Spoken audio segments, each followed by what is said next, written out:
اعوذ باللہ من الشیطان الرجیم بسم اللہ الرحمن الرحیم۔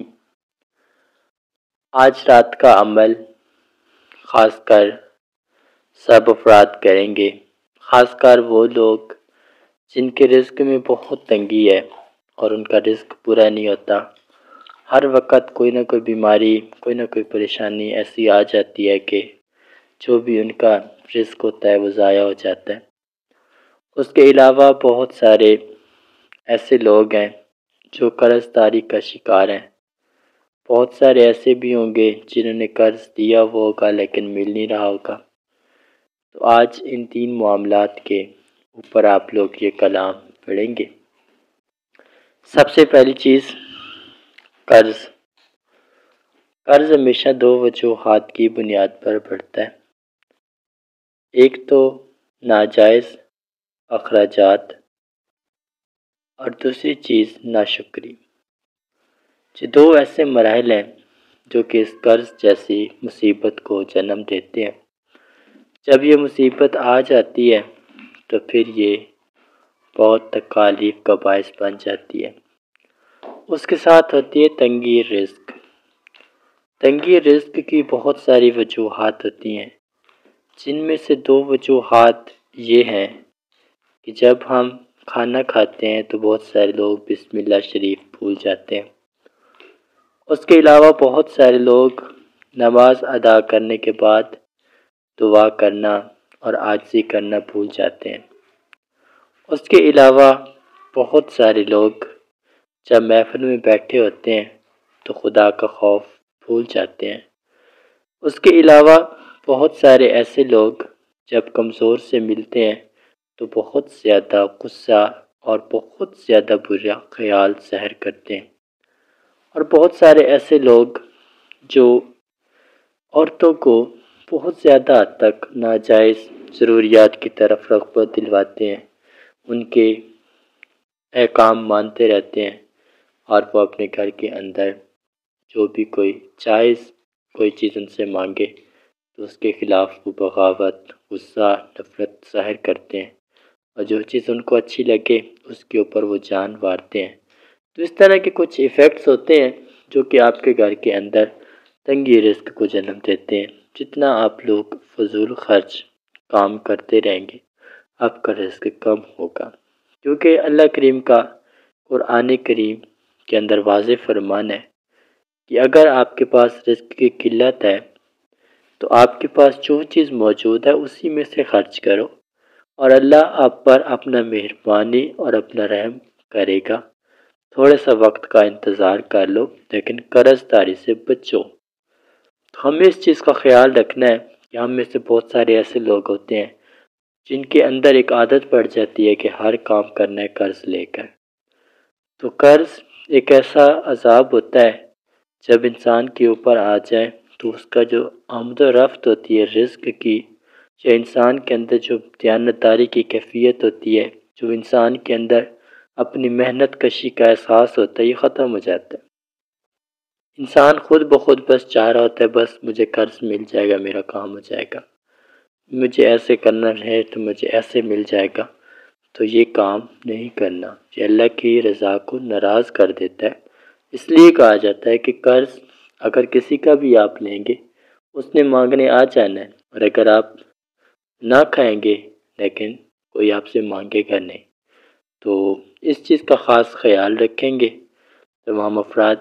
اور باقی ایک بات ہے کہ بہت سارے لوگ ایسے ہیں جو قرض تو دیتے ہیں لیکن انہیں ملتا نہیں ہے۔ قرض دیتے ہیں قرض ملتا نہیں، اس کی دو وجوہات ہوتی ہیں۔ ان لوگوں کا قرض دینے کے بعد اپنے رب کی ذات پر استقامت چھوڑ دینا، اور بہت زیادہ اتنا عیش و عشرت والی سوچ بنا لینا کہ جیسے وہ زمین کے خدا ہیں۔ اس طرح کے جب لوگ کام شروع کرتے ہیں تو ان کے جو قرض ہوتے ہیں وہ ان کو واپس نہیں ملتے، کیونکہ یہ سب کچھ اللہ کی دین ہوتی ہے۔ تو جب انسان اپنے رب کو ہی بھول جاتا ہے، اپنے رب کی تعریف کرنا ہی بھول جاتا ہے، اپنے رب کے احسان ماننا ہی بھول جاتا ہے، تو یہ سارے معاملات پھر پیدا ہوتے ہیں۔ دوسری وجہ ہوتی ہے بہت زیادہ جھوٹ بولنا۔ جو قرض دینے والا ہوتا ہے جب وہ جھوٹ بولے گا، جب وہ تہمتیں لگانے والا کام کرے، کیونکہ بظاہر سی بات ہے کہ ہمارے معاشرے کا قانون ہے کہ جو جتنا طاقتور ہوتا ہے وہ اتنا اپنے آپ کو بہت برا اور احمق ظاہر کرتا ہے، اور ہم اس کو باقاعدہ طور پر دیکھ لیتے ہیں۔ تو تمام افراد جو لوگ قرض کسی سے لینا چاہتے ہیں تو اپنے اندر کی کوتاہیوں کو دور کریں، کیونکہ قرض اگر آپ نے دیا تو وہ آپ نے کسی پر احسان کیا، گویا کبھی احسان جتانے سے گریز کریں، اللہ پاک کی ذات سے احسانات کا صلہ مانگا کریں، وہ ضرور آپ پر مہربانی اور اپنا رحم نازل کرے گا۔ تمام افراد عمل سماعت کر لیں۔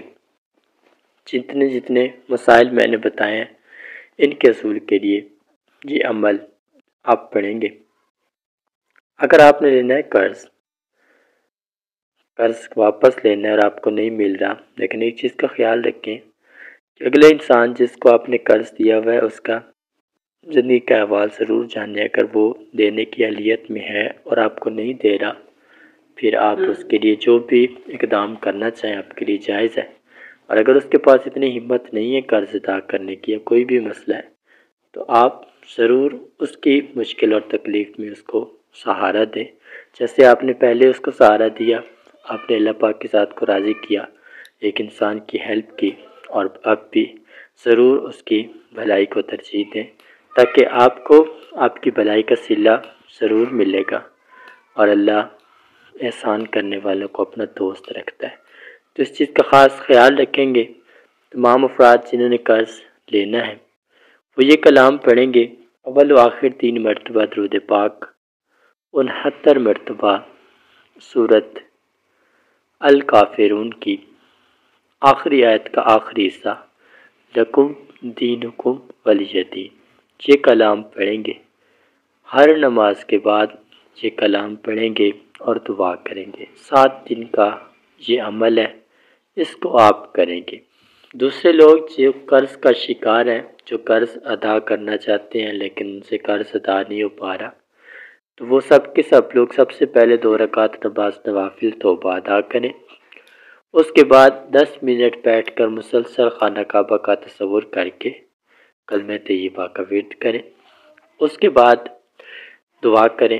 دعا کرنے کے بعد جو آپ نے قرض لیا، جس سے لیا، جس مقصد کے لیے لیا، جہاں خرچ کیا، اپنی دعا کا اس بات کو حصہ بنائیں گے تاکہ اللہ پاک کی ذات آپ پر اپنا رحم کرے، آپ کی کوتاہی کو معاف فرما کر آپ کی اس معاملے میں مدد فرمائے۔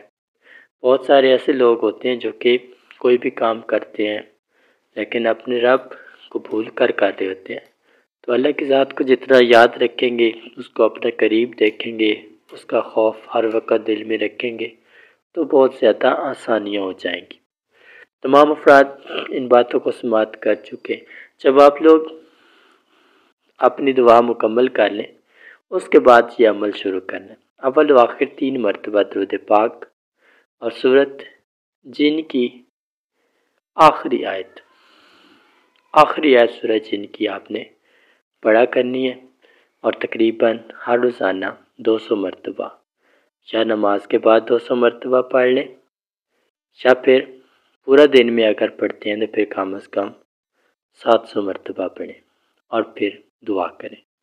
تمام افراد اس عمل کو 14 دن کریں گے، اللہ پاک کی رحمت اور اس کا کرم سب پر غالب رہے گا، اور اللہ اپنے غیب سے وسائل پیدا فرمائے گا اور بہت زیادہ مدد حاصل ہو جائے گی۔ آپ آخر میں آتے ہیں وہ لوگ جن کے رزق میں قلت ہے، رزق ان کا گھر میں پورا نہیں ہوتا، ہر وقت نقصانات، پریشانیاں، آفات آ جاتی ہیں، تو 2 چیزوں کا خاص خیال رکھیں گے۔ ایک تو گفتگو کے اندر بہت سادگی اختیار کریں گے، باتوں کو سمجھنے کی اور سمجھ کر ان کو اپنانے کی کوشش کریں گے، کسی قسم کی غلطی سے تلافی سے خود کو محفوظ رکھیں گے۔ عمل سماعت کر لیں، اول و آخر 3 مرتبہ درود پاک، 40 مرتبہ سورت فاتحہ ہر نماز کے بعد پڑھیں گے اور پڑھ کر دعا کریں گے۔ یہ عمل آپ لوگ 21 دن تک جاری رکھیں گے، اور جتنے بھی تینوں عمل بتائے گئے ہیں، تینوں معاملات کے اوپر سب نے ہر قسم کے غصے سے، تلخ کلامی سے خود کو محفوظ رکھنا ہے، کسی قسم کی جلد بازی سے کسی قسم کی جھوٹ سے، گالم گلوچ سے گریز کرنا ہے۔ اللہ پاک آپ سب کو جزائے خیر دے اور سب کی دعاؤں کو قبول کرے۔